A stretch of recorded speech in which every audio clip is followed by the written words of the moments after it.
Your parent just passed away. And on top of the grief, on top of the family phone calls and the funeral arrangements and everything else, someone hands you a key and says, "This house is yours now." And in that moment, most people have no idea what to do next. Do you have to go through probate? Can you sell it right away? What about all this stuff inside? Are there taxes? Who do you even call first? If that's where you are right now, overwhelmed, grieving, and staring at a property you don't know what to do with, this video is for you. I'm going to walk you through every step in plain English so you know exactly what happens next and what mistakes to avoid. My name is Kathy, and I've spent the last 25 years working with families in Orange County who are navigating exactly this situation: inherited homes, trust sales, probate, property. I'm not an attorney and I'm not a CPA, but I work alongside them every day, and what I do is coordinate the entire real-life process so that families like yours don't have to figure it out alone. Think of me like a general contractor for the whole situation. I don't do everything myself, but I know exactly who to call, when to call them, and how to keep everything moving forward. By the end of this video, you'll have a clear picture of the road ahead. So before we talk about next steps, we need to figure out what type of inherited property situation you're dealing with, because the answer changes almost everything. There are three main scenarios. Scenario 1, the house was in a living trust. This is actually the smoothest path. If your parent has a revocable living trust and the house was inside that trust, and this is a big if, you may be able to avoid probate entirely. The successor trustee can generally handle the sale or transfer without court involvement. We'll come back to this. Scenario 2, the home has to go through probate. If there was no trust, or if the property wasn't properly funded into the trust, the estate may need to go through the California probate process. That's a court-supervised process, can take anywhere from 9 months to over 2 years, depending on the situation. This is very common and it's manageable, but you need to know you're in it. Scenario 3, you inherited through joint tenancy or a beneficiary deed. In some cases, a parent set up the title so that ownership transfers automatically at death. If this is your situation, the transfer typically is much faster and simpler. Here's the honest truth. Most families don't know which situation they're in until they sit down with a probate attorney and review the documents. That's not a criticism, it's just reality. Your job right now is to gather the paperwork. We'll talk about exactly what you need in a minute. Whether you're in probate or not, the first 30 days after inheriting usually involve the same core tasks. Let me break them down. Step 1, secure the property. This sounds obvious, but it gets skipped more often than you think. Change the locks, especially if you're not sure who has a key. Check the utilities. Make sure the water, electricity, and gas are still on, or safely shut off if the home is going to sit vacant for a while. Let your homeowner's insurance carrier know the property is now vacant. Most policies change significantly once a home is unoccupied, and you don't want to find that out if a pipe burst. Step 2, locate the important documents. You're looking for the will, if there is one, any trust documents, the deed to the property, mortgage statements, is there still a loan on the home, property tax records, and any existing insurance policies. These documents will determine almost every decision that follows. Put them all in one place. Step 3, do not move or dispose of personal property yet. This is one of the most common and most costly mistakes families make. Well-meaning family members start cleaning out the house before anyone knows what's valuable and what isn't. Antiques, collectibles, artwork, even certain furniture, things that look like clutter can have real monetary value. Before anything gets donated or sold or thrown away, you want inventory, a probate form DE 160, or a trust has a non-required asset list. And you also would like a professional that gives you some direction if you do have anything that is worth a lot of money. There are estates company, personal property appraisers, and liquidators. I work with several in Orange County that can point you in the right direction. Step 4, get a professional walk through the property with you. Not to make any decisions, just to understand what you're working with. That includes the condition of the home, any deferred maintenance, and what it might be worth in today's market. In my practice, I offer a no obligation walkthrough for families in this situation, not to pressure anyone into listing, just to give you an honest picture of where you are and where things stand. Step 5, consult an attorney if there's any possibility of probate, or even if you just want to confirm you don't need it. A consultation with a California probate attorney is worth every penny. Many offer free initial consultations. I work with several outstanding probate attorneys in Orange County. If you need a referral, I'm happy to connect you. This section is so important that I want you to pause and really pay attention.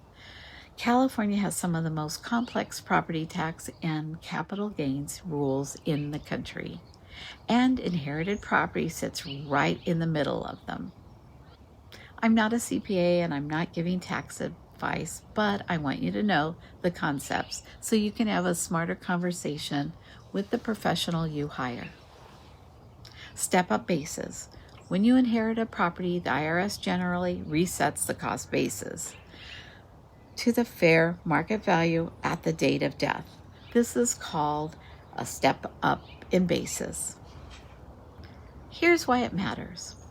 If your parent bought the home in 1975 for $85,000 and it's worth $150,000 today, and you inherit it, your starting point for capital gains purposes is $850,000, not the $85,000 they purchased it at.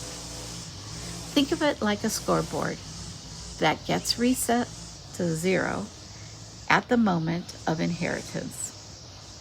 You only owe capital gains on the appreciation that happens after you inherit, not on the decades your parent owned it.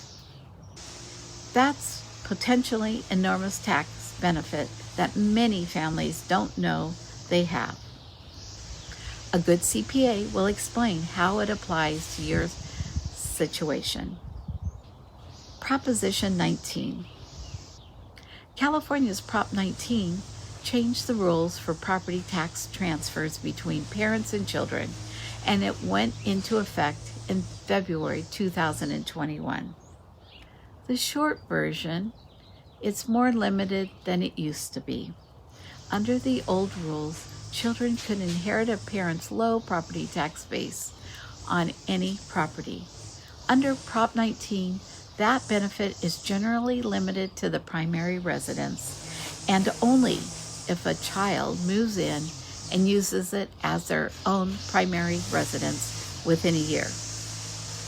If you plan to keep the inherited home as a rental or second property, your property tax bill will likely be reassessed to current market value.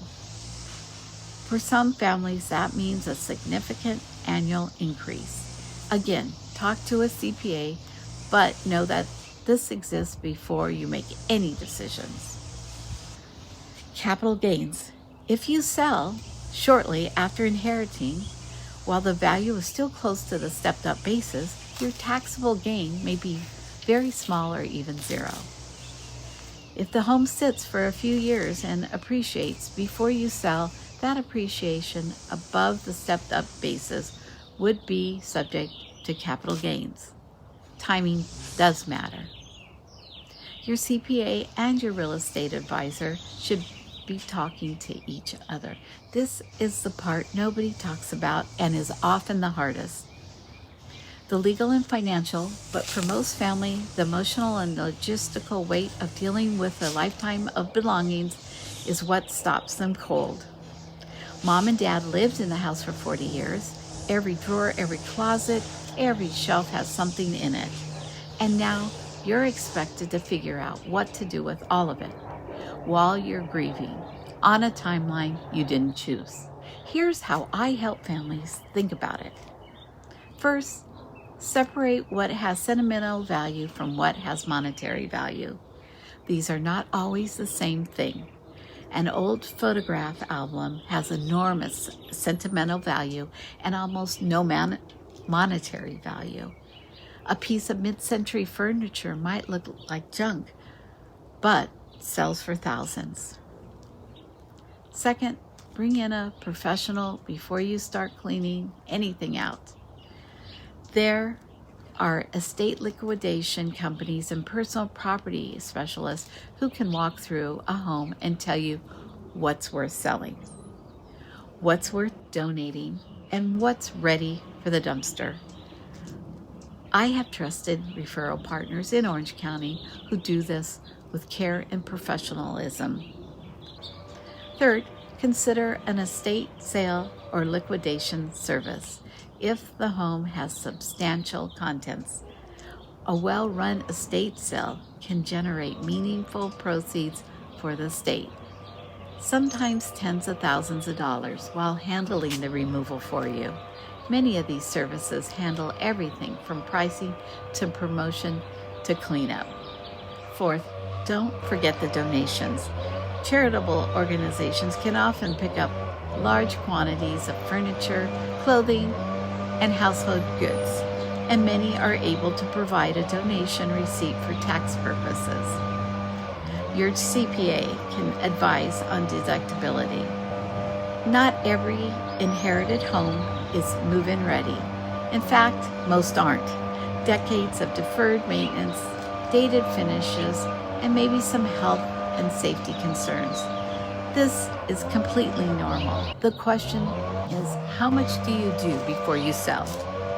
This is where I spend a lot of time with families, helping them make smart, strategic decisions about what improvements actually add value versus what's cosmetic and optional. Some of the most common needs I see: deep cleaning and odor removal, especially in homes where pets live, or where the property sat vacant for a while. I have a trusted vendor who specializes in this: spot and odor removal. Spot and odor treatment that actually works, not just covers it up. Contractor walkthrough. Before you list a home, you want to know what a buyer's inspection is going to find and connect you with contractors who will give you an honest estimate for interior and exterior, so no surprises. Staging and decluttering. Once the home is cleared, a professional organizer or stager can help present it in the best light, even if it's dated. You don't always need to renovate. You need to present well. Personal property removal. If the estate sale is done and there's still stuff left, there are junk removal and hauling services that can clear the home efficiently and responsibly. My job is to coordinate all of these moving parts so you're not making 12 different phone calls to 12 different strangers. You make one phone call to me. This is a big question, and there's no universal right answer. Let me give you the honest framework I walk families through. Selling makes sense when the state needs liquidity to pay debts, taxes, or attorneys.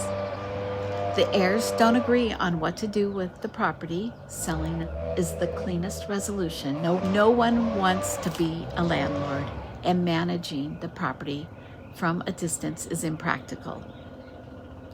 The home needs significant work, and the state doesn't have funds to renovate. Renting makes sense when the property is in excellent condition and the rental income would be meaningful. The market timing for selling isn't ideal. The family wants to hold the asset as an investment. There's a clear plan for who manages the property. Keeping it makes sense when a family member genuinely wants to live in it. There are strong reasons to hold, like a favorable step-up basis in a rising market. The family has reached consensus and there's no financial pressure to sell.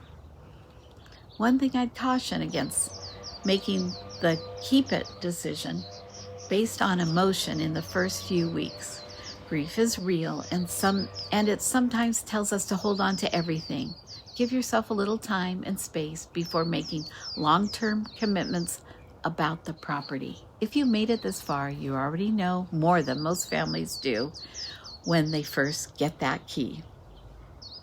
Inheriting a home is one of the most emotionally complex, logistically overwhelming experiences a family can go through. And the fact that you're doing your research, that you're trying to understand the process, means you're already ahead. Here's what I want you to take away from this video. You don't have to figure this out alone. There are attorneys who handle the legal side. There are CPAs who handle the tax side. There are state liquidators, contractors, organizers, and cleanout crews who handle the physical side.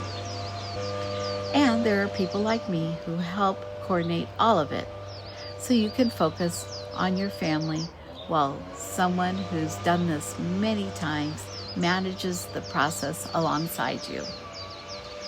If you're in Orange County and you want to have a conversation, no pressure, no pitch, just clarity, there's a link in the description to schedule the call. And if this video was helpful, please share it with someone who needs it, because I can promise you someone in your circle is going through this right now and has no idea where to start. Take care of yourself, and I'll see you in the next one.